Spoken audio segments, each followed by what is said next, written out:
She knelt like it was hers, like she'd come here every year and not just once. The wildflowers in her fist weren't tied, they weren't arranged. She'd picked them raw. Dandelions, clover, 2 bluebells snapped at the throat. She laid them careful on the cracked stone like something might wake if she rushed it. The name was faint, but she said it anyway. Ebon. Her voice didn't shake. Her hand did. Not from fear, from something else. From how sure it felt. Her knees stayed in the dirt. Dress bunched at the ankles, hair caught behind her ears by the wind's own fingers. Behind her at the rusted gate, her mother didn't move. "You knew him," the girl said. The mother didn't answer. "You stitched the name once. You told me it was made up." The mother's face didn't change, but her thumb rubbed the edge of the gatepost like it meant something. The girl ran her hand over the headstone, chipped, flat, no date, just a half name and some lichen crawling over the top. "This ain't his real grave, is it?" Still nothing. "But someone buried something here, right?" The wind shifted, blew toward the creek. The girl didn't look up. "I dreamed him last week. He was at the foot of my bed. Looked like Pa, but younger. Hair wet. Said my name like he missed saying it." Her mother said low, "Dreams lie. He had your eyes. He's not yours to call." The girl stood, not fast, just steady. Her palms were stained green. She wiped them down the sides of her dress, then stepped over the grave like she knew where the edge was. "You're shaking," the girl said. The mother didn't respond, just looked past her, toward the tree line, toward the pasture that hadn't held sheep in 2 years. "You told me I was born in spring," the girl said, "but you never said which one." The mother closed the gate behind her and walked back toward the house without looking back. The girl didn't follow. She stayed near the grave, staring down, not like she was hoping it would talk, more like she was listening for something below. Wind in the soil, a hum, a breath held too long. Her boots crunched when she turned. Behind the next row of stones, a boy stood watching, knees bent, eyes narrow, no shoes, just 2 blisters on each heel and dirt up to his shins. "You said his name," he said. She stared. "You shouldn't have said it." "Why not? It's not yours." "It wasn't yours either. I ain't claiming it." "You were listening. I live here." "No one lives in the cemetery." "Not on the land," he said. "Beneath it." He pointed down. Somewhere in the direction of the older graves, the ones with no names, just stones shoved upright like ribs from the ground. "You seen him?" she asked. "Only when someone calls him." "I didn't call, You said the name." "Doesn't mean I knew him." "You knew enough to bring flowers." "I didn't bring 'em for him, I just picked 'em. Didn't feel right coming empty." "Still counts." The girl looked over her shoulder. Her mother was gone. So was the wind. "What's your name?" she asked. The boy squinted, like that was the trick question. "What do you think it is?" "I don't guess." "You should." "Why?" "'Cause names matter here. They either wake things or bury 'em deeper." She crossed her arms. "Mine's Mara." He waited, tilted his head. "You sure?" "Pretty sure. That's not the name they use inside." "Inside what?" He pointed again. Lower, this time toward a wide patch of ground where the grass grew darker and the fence had fallen in. It wasn't a grave, not exactly, but something had been put there, something big. "You got a family?" she asked. "Not anymore." "Me neither." "That your ma?" She looked away. She was. The boy stepped out from behind the grave. His foot crushed a broken iris stem. He didn't flinch, just stood near her now, like the cemetery had its own rules about closeness. "She used to cry here," he said. "Who?" "Your ma. Every 13th of May. Same dress, same rock, same grave." "I never saw that." "You weren't meant to." "Why are you telling me?" "'Cause you said the name, and now he's listening." The girl looked back down at the stone. Something about the edge looked different now, like it hadn't been chipped, but cut, deliberate. "I don't feel scared," she whispered. "You should. I feel like I'm remembering." "That's worse." He turned, began walking barefoot over the graves like stepping stones. When he got to the edge of the far row, he looked back once. "Put the flowers closer," he said. "Why?" He was left too far from the ones who loved him. She bent down, moved the flowers so they sat at the base instead of the top. "Will that help?" she asked. The boy didn't answer. By the time she looked back up, he was gone. She stayed there a while longer. The wind didn't come back. Neither did her mother. But something else did. Not a voice, not a shadow. Just the weight in her chest shifting like a memory finding its place. "You dream it?" the boy asked. He was crouched on a stone this time. Arms looped around his knees like he belonged to the graveyard more than the land above it. She nodded. Sort of. Sort of's not an answer. She stood across from him, one boot heel balanced on a cracked root, the other pressed to damp soil. He said the name in the dream. I just said it back. "Like he told you." She hesitated, felt more like remembering. The boy tilted his head. "That ain't better." "You live here." He didn't answer, just picked at the lichen on a broken cross. "You ever ask where your folks buried your kin?" "No." "Maybe you should." "Why?" He looked at her dead on. "'Cause not all graves come with permission." She turned, scanned the rows behind them. "That grave's old, but someone kept the weeds back." "Your ma." She never said his name, not once. "Don't mean it wasn't said somewhere." She crossed her arms. "You knew him?" "No." "You sure?" He stood. "I don't got a birthplace, just a plot line they used twice." "What does that mean?" He pointed toward the edge of the field where the grass died off sharp. "That's where I was written down, then crossed out." She blinked. "You mean like, book said infant male, no name, no page number anymore." "What book?" "The one in the church box. Sheriff keeps it now, alongside taxes and fence disputes." "You saw it?" He nodded once. "Before it burned." She stared at him. "You're making this up." "You said his name like it was yours to carry." "I told you. I dreamed it." "Names don't travel through dreams. They get whispered by the ones still waiting." She swallowed. "You mean ghosts." He stepped closer. "I mean the ones who never got a page in the book. The ones whose stories didn't get sewn into quilts or nailed to gates." She looked down. "Then why me?" "That's the question." He turned and walked through the rows like he knew the paths by heart. She followed. He didn't ask. At the far end of the cemetery was a plot with no marker, just 4 stones sunk deep in the corners. He stepped into the center, crouched, and started brushing dirt away with his hands. "What are you doing?" she asked. This was the grave before his, the one no one claimed. She knelt beside him. "You mean Abon?" He shrugged. "Might have been someone else. Might have been him before he got a name." They dug shallow. Nothing but dry leaves and a splinter of rotted board surfaced. He didn't try to lift it. "They move 'em sometimes," he said.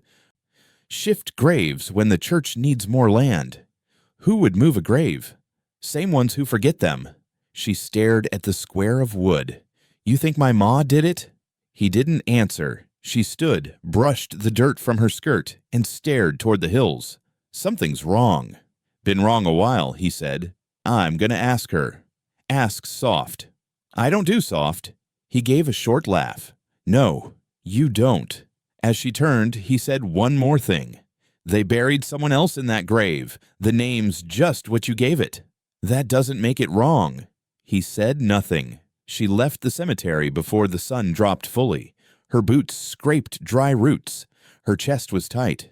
She didn't look back. At the gate, her mother wasn't there. Inside the house, the stove was cold, the curtains tied back like they'd been waiting. She stood in the middle of the floor, breathing shallow. Something buzzed at the base of her skull, like memory scratching. She stepped over the rug, moved the table aside, crouched low. The third floorboard creaked different. She pressed hard, then pried with the edge of a fire poker. Dust coughed up. The board lifted. Beneath it, cloth. She reached in, pulled out a folded bundle wrapped in oilskin, a quilt square, a photo, a slip of paper tied with thread. She sat back on her heels, unwrapped the photo. A man, thin, sharp eyes, hair parted hard. He looked like someone who didn't smile unless it was necessary. She looked at the quilt square. The thread was black, the stitching tight, almost invisible. At the corner, just faint enough to be missed, were 3 letters, EBN.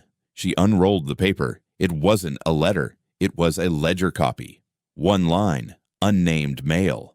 Died at birth. No claim. Midwife, RH. No surname. No age. No grave. She swallowed, From the window, the wind picked up. Something moved outside. She folded the paper, tucked it back in the cloth, and replaced the board. The fire poker clinked low against the iron stove. She stood slowly, her eyes not leaving the window. Somewhere out there, the boy waited. And tomorrow, she'd go find the church box, because the story she'd been told wasn't whole, and something inside her already knew it never had been. She waited till her mother lit the lamp. Let the room fill with low yellow before she stepped forward. No anger, just the square held out in both hands, flat like an offering. The quilt cloth trembled a little, but not from her grip. Her mother didn't look up at first, just tied her apron string tighter like it mattered. "I found it," the girl said. The apron string slipped through the knot. Her mother stared at the floor. It was under the boards, with the photo, with the paper. Still silence. "I want to know who he was." Her mother wiped her hands on the apron, took a breath that caught halfway. "Put that down." The girl didn't move. "The stitching matches your thread. You don't know what you're holding. I know enough. You know names, not truth. They're the same." "No, girl, they ain't." The girl stepped closer. "What do the letters mean? E-B-N." Her mother sat down hard. Chair scraped the wood like a warning. "They mean nothing. They were just letters. You don't stitch letters for nothing."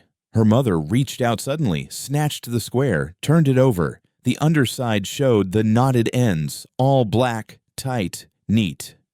"You taught me how to stitch like that," the girl said. Her mother's voice went low. "That square don't belong to this house. But you hid it here. That don't mean it's ours. Then whose is it?" She didn't answer. "I think it's his." Her mother closed her eyes. "You think too much. You didn't bury him, did you?" The words landed. Her mother's shoulders tensed. The oil lamp hissed. Somewhere outside, a hinge swung once in the wind. "I buried what was left," the woman said. "You mean the memory?" "I mean the noise, the weight, the part that kept knocking. You knew he was still out there. He ain't out there. He's in me." Her mother finally looked up, eyes gone sharp. "You don't say that." "But he is. I feel it. He's not my blood. But he's inside my name somehow. That ain't how names work. It's how stories do." Her mother stood, took the square in her hands like it was fragile now. "He wasn't supposed to have a name." "Why?" "'Cause names bring people back." The girl stepped forward. "Maybe that's what's supposed to happen." "No." "Why not?" Her mother swallowed. "Because he screamed, and it didn't sound human." The silence went sharp. The girl's voice dropped. "He was a baby. I know what I heard. You were scared." "I was right." The girl took the square back, held it up again. "You still stitched him a square." Her mother's hands went limp at her sides. "I didn't finish it." "But you kept it." "I meant to burn it." "Why didn't you?" "Because something in me still needed to remember, even if I was the only one." The girl looked down at the stitches. "He didn't get a grave, just initials. Sometimes that's more than most get." "No, it's not." Her mother blinked slow. "What do you want from me?" "The truth." "I gave it." "No, you gave fear." "I want what came before." Her mother sat again, this time slower. "Before was hunger. Before was snow so deep we could hide a body in it and never find it again." The girl waited. "He was born too small, too quiet, then too loud. His mouth opened and the cry, it didn't stop. Not for hours. Not even when I covered him. Not even when I—" She didn't finish. The girl closed her eyes. The mother whispered, "I told the midwife not to record him." But she did. She said she'd forget the paper somewhere, let the ink fade. She didn't. "No." The girl knelt in front of her. "You didn't kill him. I didn't save him either. Maybe that wasn't yours to do." Her mother looked old now, not tired, just emptied. "I buried the sound. I buried the name. But I couldn't bury the stitch." The girl reached up and took her mother's hand. "Then let's unbury it." Her mother didn't move. "We hang the square." The girl said. "We name him." "No." "Why?" "'Cause once a thing's remembered, it comes back." The girl stood, folded the square gentle, pressed it to her chest. "Then I'll wait." "For what?" "To see what he brings with him." She turned and walked out of the room. The floor creaked once. The oil lamp flickered in the silence. In the hallway, the wind pressed against the walls like a breath held too long. The girls stepped past the front door, past the stove, toward the old trunk under the stairwell. Inside were pieces of other quilts, one square already waiting, blue and frayed. She added the stitched one beside it, pressed them flat together. Behind her, her mother stood in the doorway. "Don't sew them together," she said. "I'm not. Not yet. No, not yet." She closed the trunk lid slowly, not to hide it, just to let it rest. The name slipped out like blood from a cracked lip. Aben. Not soft, not tender, a whisper sharp enough to cut. The girl turned from the trunk, quilt square still warm in her fist. "You said it." Her mother's shoulders tensed, like the word itself bruised her lungs. "He wasn't yours to mourn." "Then whose was he?" "Not mine." "You stitched his name." "I stitched the silence after it." The girl stepped forward. "You didn't bury him proper. You hid him. There wasn't anything left to bury. You said he screamed, like something born wrong. He was a baby." Her mother's voice dropped. "No, he was a reckoning." The girl stopped. "You talk like he cursed you." "Not me. The whole house, the soil, everything we built after." "Why him?" "He wasn't supposed to come, wasn't supposed to live past the hour. But he did, long enough to make me remember every second I didn't want." The girl opened her hand. The quilt square looked smaller now. "You said he wasn't mine," she said. "But I found him. That makes him something. Doesn't make him yours. Then who's left to carry him?" The mother looked past her, toward the wall where her husband's coat used to hang. Nothing there now but an old nail and a line of dust. "He was your father's mistake," she said. "That don't explain why you kept the stitch. I was going to sew it into the fire quilt, let it burn with the rest. But you didn't." "No." "Because part of you knew he mattered." Her mother turned. "Part of me didn't know what else to do." "Then tell me now." Her voice cracked, not loud. "He was the one I should have left dead." Silence dragged its boots through the room. The girl couldn't breathe for a second. Her throat itched, but she didn't cough. She folded the square again, tighter. "I'm going to find out where he was meant to be. There ain't a place for him. Then I'll make one. You'll stir up what's supposed to stay settled."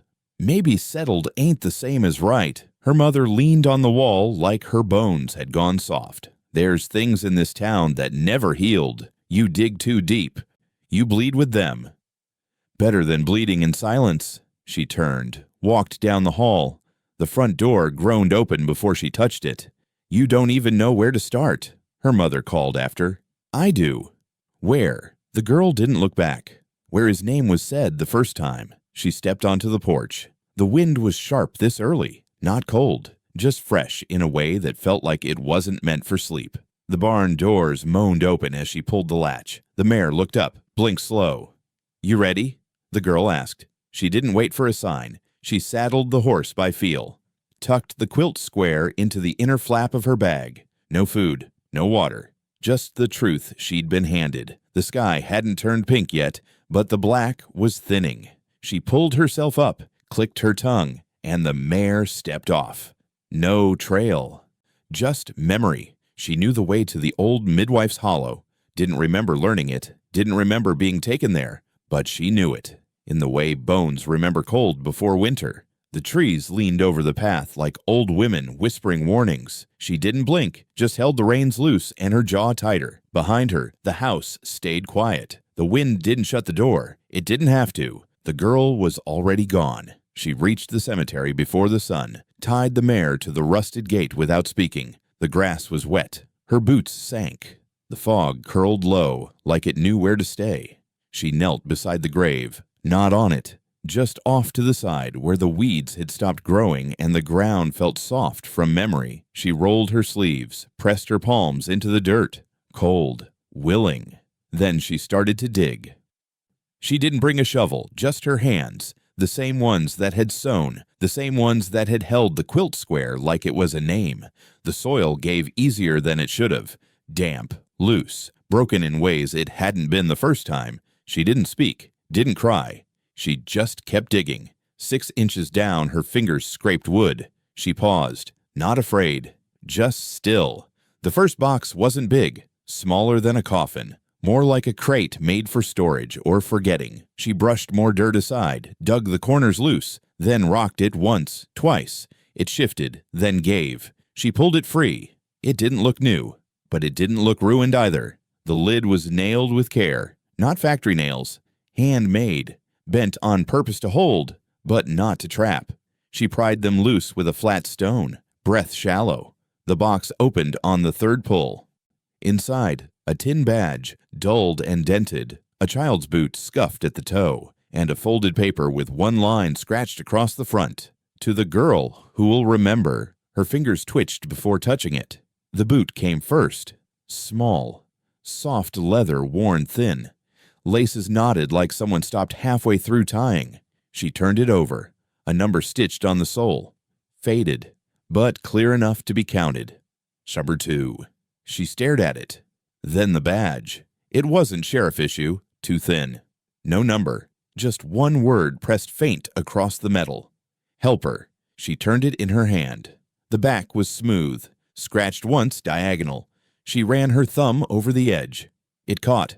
A notch, like someone had tried to carve something, then stopped, then the paper. She opened it slow, careful not to tear. The handwriting wasn't her mother's. It was smaller, shakier, but strong. You found this so you already know. Don't look for a name. Names got stripped before the grave. What's left is memory. Yours now. I couldn't carry it any longer. If you feel him stirring, don't run. He's not waiting to hurt you. He's waiting to be heard. The rest was blank. She folded it tight again, tucked it in her coat. Then she sat back on her heels, mud soaked through her skirt. The wind moved over the grave like someone exhaling. She looked at the badge again. Helper, she whispered. She didn't know if it was meant for her or the one buried here. Maybe both. The ground didn't speak, but it didn't fight her either. She reburied the box. Not to forget, just to mark it clean. She pressed the soil firm, laid the flat stone she'd pried the nails with on top. Then she stood. The fog was lifting now. Sun creeping somewhere behind the trees. She walked back to the gate slow. The mare nickered once like she knew something had shifted. The girl untied her, swung into the saddle, and rode without looking back. The tin badge pressed cold against her ribs. She let it stay there. She didn't open it again until she was inside. Not until the door was shut, the latch slid, and her mother's voice nowhere near the room. The paper smelled like ash and old sweat, like something hidden during a fire, not before it. She unfolded it slow, smoothing each crease like it might tear from memory alone. She sat at the table, lit the lamp, and read. To the girl who'll remember. If you're holding this, it means she didn't bury me deep enough. Means the grave was just dirt and not silence. I don't know your face, but I know your hands. Know how they shake when they hold truth. I've seen them in dreams that don't belong to me. This isn't a story you'll want, but it's yours now. And if you found this, it's already inside you. She stopped, swallowed. Her mouth was dry like she'd swallowed smoke. Her fingers kept reading. Your mother wasn't cruel. Not at first. Just scared. The way women get when the world owes them nothing but makes them carry everything. I was born of fire, not blood, meant to be forgotten. But someone stitched my name, whispered it. That's how memory survives. They lied about me, said I wasn't whole, said I came wrong, said my scream cracked windows. It wasn't a scream. It was a calling. The next line was smudged. Water, tears, ink that didn't want to stay. She blinked twice, tried to keep going. They say children like me are cursed. But I wasn't the curse. I was the echo of one. She tried to silence me. Said no grave was safer than a name, but you said it. I felt it. That's why the box opened. Her hands trembled now. You're not mine by blood, but silence gave birth to both of us. And now, if you found this, you're already her. That's what I came to say. That's what the fire failed to burn. Don't give me back to the dirt. Let me stand, even if only in thread, even if only in your name. No signature, no date. Just a burned edge and a drop of wax that hadn't sealed anything. The girl folded it gently, held it in both hands like a last heartbeat. She sat still, the fire in the stove long gone out. The room had gone cold again. Her mother stood in the doorway. You read it, she said. The girl didn't answer. I told you it'd lie. It didn't. You think it's true just 'cause it sounds like sorrow. It sounds like someone left behind. Her mother stepped forward. That's exactly what he was.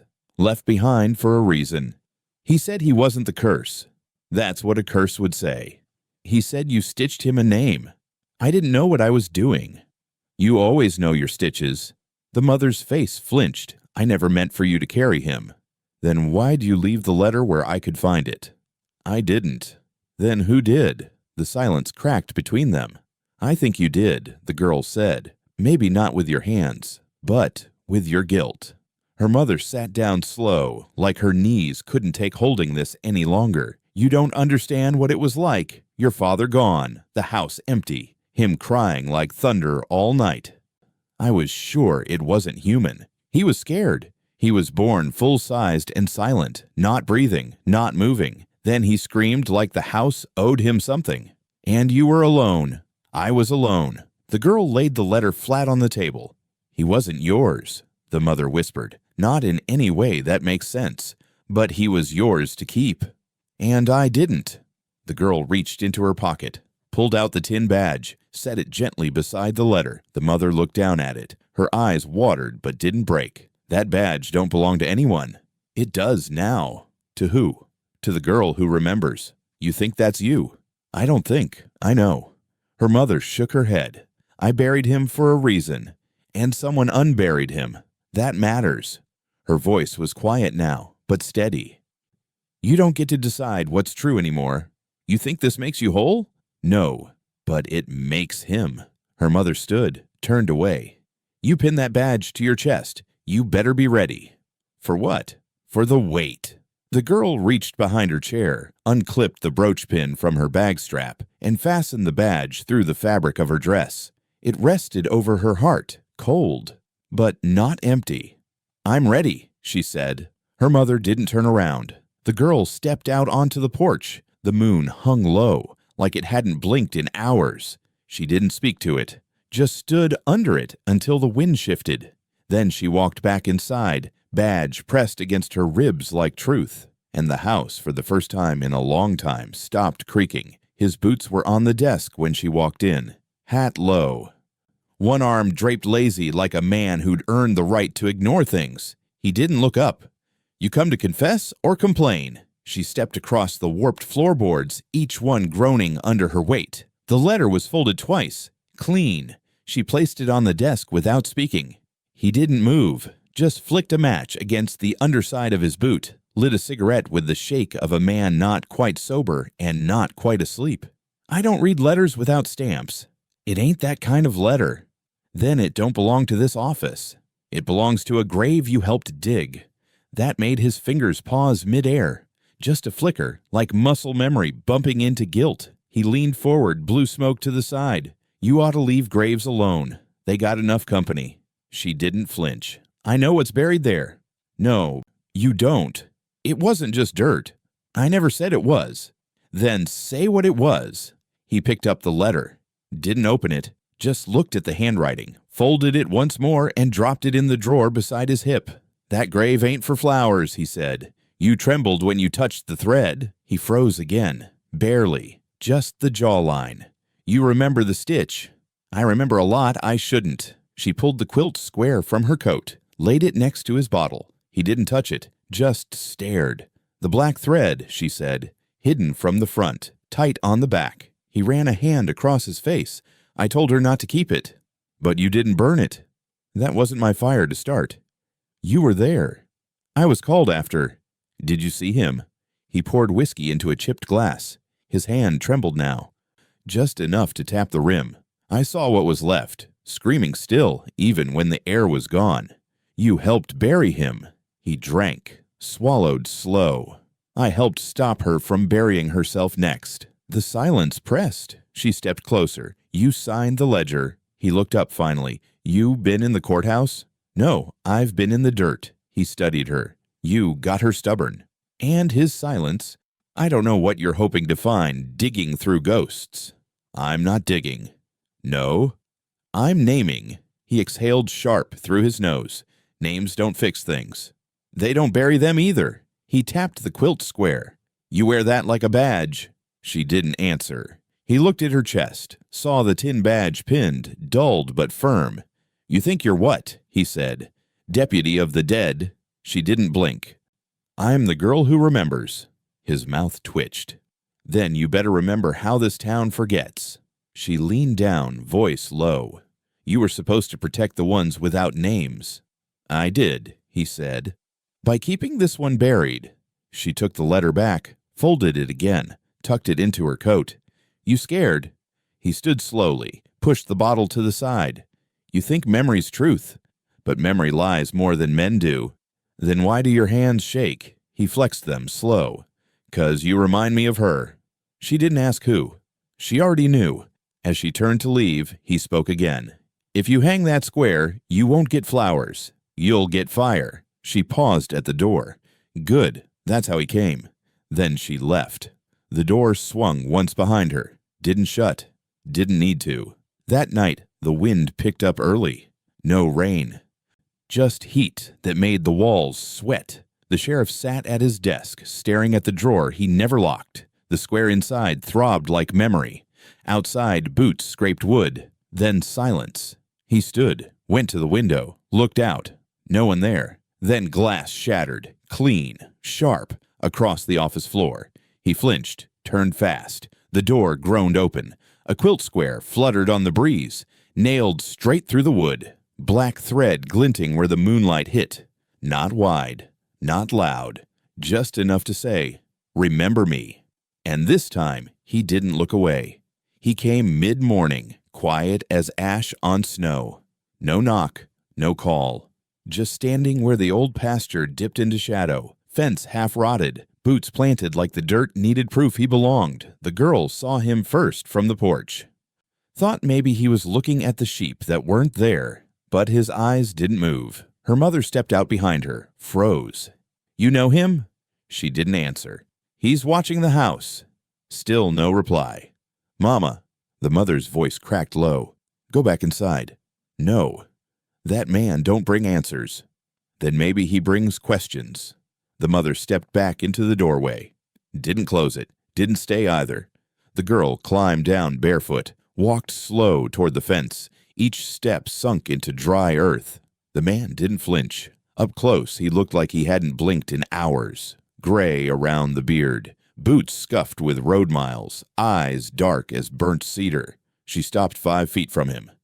You waiting on something? She asked. He said nothing. She pointed behind her. That house ain't yours. Still nothing.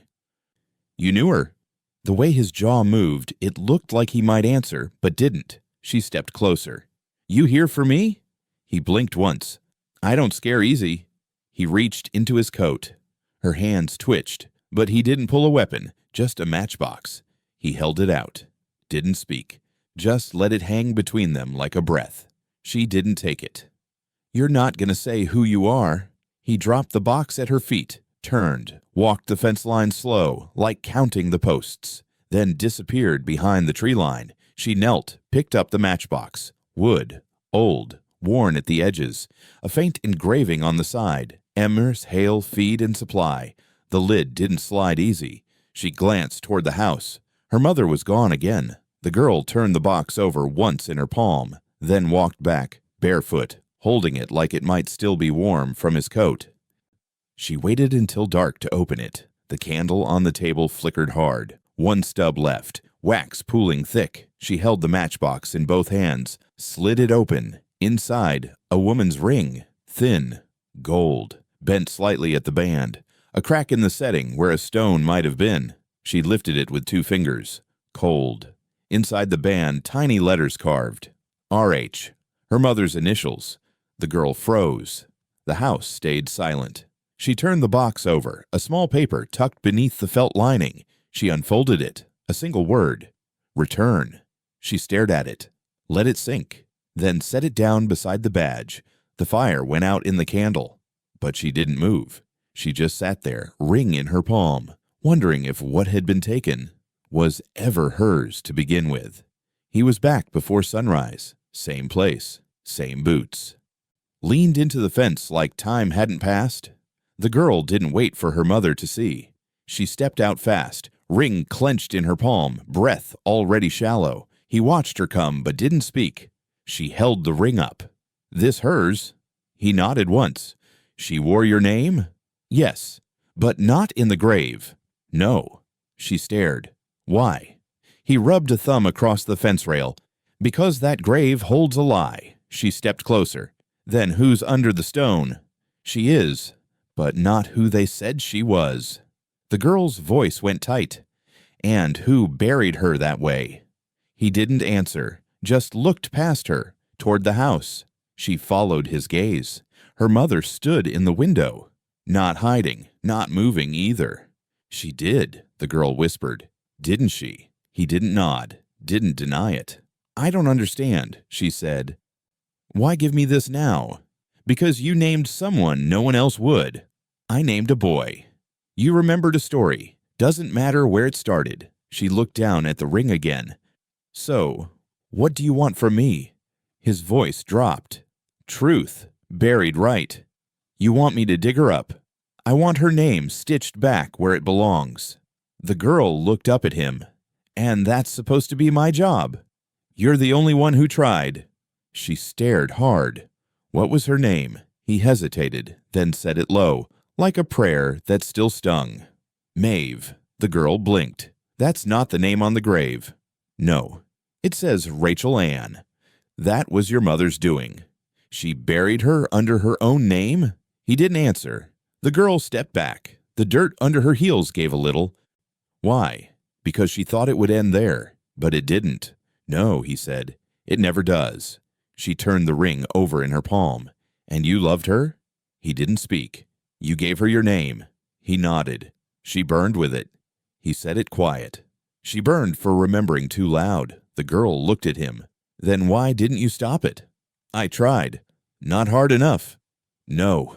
She folded her fingers around the ring. "You want a grave redone, a name spoken, a stitch pulled straight." He waited. "But what does it bring back?" "Not her," he said. "Just the space she left." They stood in silence. The wind brushed the fence once like it wanted to interrupt. "She was meant to be remembered," he said. The girl looked up. "Then help me remember her right." He blinked slow. "You sure?" "No, but I'll do it anyway." He nodded. "Start with the water." "What?" He pointed toward her house. "Wash the ring. You'll see." She stared at him, but his eyes had drifted back to the pasture. "I'll be here tomorrow," he said, then turned and walked off. Didn't wait for goodbye. Didn't look back. She stepped into the kitchen, ring tight in her fist. Her mother sat at the table, thread half pulled through a square of cloth. "You talked to him," she said. The girl said nothing. "You don't know what you're dragging up." "I know her name wasn't Rachel." Her mother flinched just once. "Don't say it." "I will." "He'll twist it." "He already gave it." Her mother shook her head. "You think you're fixing something." "I'm just setting it right. You do this, they'll come knocking." "Let them." The mother's voice cracked. "She burned because she wanted to be remembered. She burned because you let her carry your name. I gave her shelter. You gave her silence." The girl walked past her, set the matchbox down, and fetched the old mixing bowl from the shelf, filled it from the pump. The water stilled fast. She dropped the ring in. It sank slow, then rolled. Tiny bubbles rose. The gold turned dull. Then something shifted. The crack in the band widened just a little. Inside the split, more letters. Faint. M.W. The girl leaned close. Not R.H., not her mother. Maeve. She reached in, lifted it out, held it in her palm like a second heartbeat. Behind her, the thread snapped in her mother's hand. But neither of them spoke. She built it slow, not out of rush, out of respect. Wood stacked in a triangle, tight and steady, like her mother once taught her. Dry pine at the center. Hickory ringed around. She laid the kindling careful, like it mattered how the flame found breath. The ring sat in her pocket, the quilt square in her palm. Her mother stood by the fence, arms crossed, eyes fixed on nothing. No words between them, just silence, thick as fog. The girl struck the match, let it catch, watched it climb. The fire didn't roar. It whispered, the way truth does when it knows it's being watched. She held the square over the flame. You say her name, her mother snapped. I will. You say it out loud. It won't come back quiet. The girl looked up. Good. She dropped the square into the fire. Then she said it. Maeve. The flames caught fast. Black thread curled, cloth puckered, a corner lifted before folding into ember. Her mother gasped. One hand clutched to her chest like something had struck her from the inside. She burned once already. The woman rasped. She burned without a name. The girl stepped closer to the fire, heat licking her dress hem. She wasn't yours to mourn, her mother hissed. She was never yours to bury. She carried my name. No, the girl said. She carried your shame. The fire snapped. The girl dropped the ring in. Gold sparked, a small flash, then silence. Her mother fell to her knees, eyes wild. It wasn't supposed to be you. What? She chose me, the woman said. Not you. She chose truth. She was meant to be forgotten. But I remembered. The wind shifted. Ash spiraled upward. She lived here, the girl said. She loved here. She died here. She deserves more than a name burned twice. Her mother cried now. Not loud, not for show. Grief doesn't wail when it's real. It folds in on itself, quiet, shaking. I didn't mean for it to end like that, she whispered, but you let it.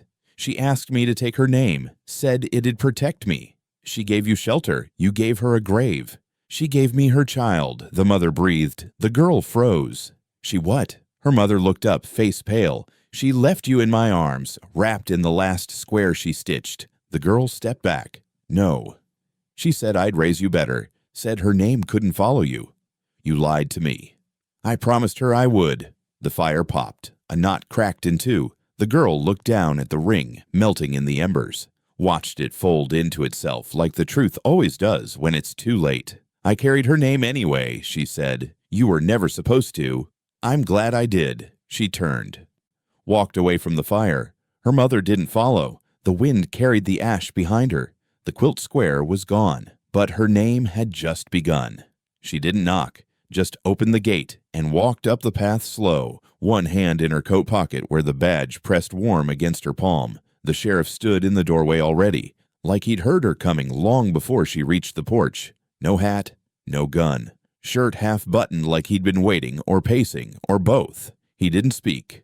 She stepped onto the porch, boots scuffing the worn boards, looked him in the eye, then walked past him into the house. He shut the door behind her. Inside was dim. A single lamp burned low on the table, casting yellow light across old maps, empty glasses, and a revolver that hadn't been touched in days. She pulled the tin badge from her coat, set it down soft on the table. It landed without a sound, still dull, still dented, but clean now. Your name's not on it anymore. He didn't argue. She looked up at him. It belonged to someone who stayed silent. He stepped around the table, sat slow like his joints had gone stiff, rested both arms on his knees. You think this fixes it? He asked. No. Think it makes you deputy? No. Then what is it? It's what you should have done. He looked down at the badge. I kept things quiet so folks could sleep. You buried names. I protected the ones who stayed in line, and the ones who screamed. I didn't know what to do with them. You could have listened. I ain't built for that. She leaned on the table. Then give the badge to someone who is. He ran a hand down his face, then looked at her. Really looked. You know where this ends? Yeah. He stood, crossed to the wall and pulled down his coat. Didn't put it on, just held it. You ready? He asked. For what? For what comes next. She nodded once. He opened the front door. Didn't put on his boots. Stepped out barefoot. She followed. The sky was turning gray, soft light curling over the rooftops. Not quite dawn, not quite night. They walked down the road together. No horses, no words. Just the sound of the sheriff's bare feet against dirt and the girl's boots beside them. When they reached the courthouse, he stopped at the steps. You sure you want this? She looked up at the building. I don't want it, but it's owed. He stepped aside, let her go first. She climbed slow, one hand still resting on the badge. She didn't look back. The courthouse doors creaked like they hadn't opened for something honest in years. The girl stepped through first, her boots echoing against the stone floor. The sheriff followed, slower, still barefoot, still silent. The ledger sat where it always had, on the central table beneath the oil lamp, bound in worn leather, corners warped with heat and time. The pages inside had yellowed, but the ink held on. She walked straight to it. Didn't hesitate. "Which page?" she asked. The sheriff cleared his throat. "Middle section, past taxes, before livestock." She flipped gently. The spine crackled. Names passed beneath her thumb. Men who'd owned land, women who'd lost it, stillborns, half-written marriages, forgotten debts. Then a blank space, a line, faint but ruled. A name once written, then scrubbed. Maeve W. Nothing beside it. No date. No child, no burial, no badge, just erasure. The girl set her hand on the page. The ink pen sat nearby, dried out. She picked it up, shook it, dipped it in the well the sheriff opened without being asked. She wrote slow. Not her name. Not yet. Maeve W. Buried as Rachel Ann Hale. Fire unmarked. Then, underneath, witnessed by M. Hale. She signed her name without shaking. M for Mara, for memory. She set the pen down. "I'm not her daughter," she said. The sheriff didn't speak. "I'm her witness." She reached into her coat, pulled out the crushed clover flower she'd pressed in a book 3 days ago. Not fancy, just green, still soft. She laid it on the page, right beside her name. It didn't belong there, not really, but neither did she. And yet, here they both were. The sheriff let out a breath like something long stuck had finally let go. "She ever hold you?" he asked. The girl didn't look at him. "She gave me a name. I gave her one back." He nodded, slow. "She'll be remembered now," she said. He looked down at her signature. "Yeah, she will." They left the ledger open on the table. No one closed it. No one dared. The sun hadn't cleared the ridge yet, but they were already coming. Not in wagons, not on horses, just on foot, quiet, steady, one by one. From hollows, from fields, from cabins no map had named. They didn't speak, didn't need to. The dirt spoke louder. The girl stood beside the grave. The stone was still blank, weather-worn and low. No new name carved yet. Just her presence. Just the badge pinned to her chest. Just the clover flower in her palm. She didn't say anything. Just watched them come. The first was a woman with gray at her temples and a limp in one leg.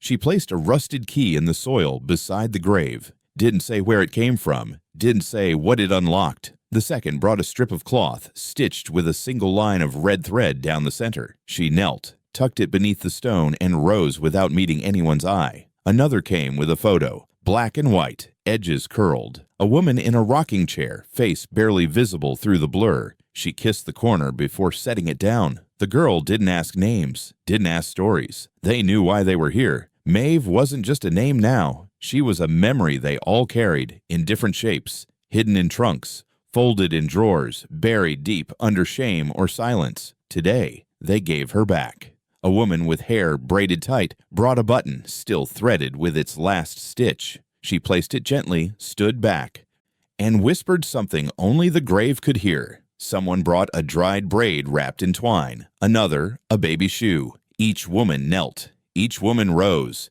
No wailing, no ceremony, just truth placed down, one piece at a time. The girl's mother came last among them, hands empty. She stood at the edge, didn't step forward. The girl turned, waited. Her mother's voice broke before she got 2 words out. "I tried." "I know," the girl said. She didn't ask for a grave. She earned one. The mother looked at the quilt square in the dirt. "I stitched that corner. You can stitch the name now." She stepped forward, reached into her apron, pulled out a single black thread, laid it in the shape of an M against the earth, didn't press it in, just let it rest. The girl reached down, pressed the clover beside it, then silence again, until boots. Different sound this time, slower, heavier, alone. The man from the fence stepped through the trees, hat in hand, face drawn. No one moved. He walked straight to the girl, held out something small, folded tight. She took it, a certificate, yellowed, soft from being handled too much, folded into thirds. She opened it, Birth certificate Maeve W. Mother unknown. Child female. No name recorded. She looked up at him. "This real?" she asked. He nodded. It was hers, hidden behind a drawer. I found it after they said it was over. She gave it to me? She never said, but I think she wanted you to choose. Choose what? What name fills the blank? The girl held the paper in both hands. The women around the grave stepped back, giving her space. The wind stirred. She walked to the stone. Kneeling slow, she pressed the birth certificate to the dirt. "I'm not her daughter," she said. "I'm her witness." Then, with her thumb, she drew a line in the soil beneath the stone. A space for the name, a space that waited. And the grave, for the first time, didn't feel empty.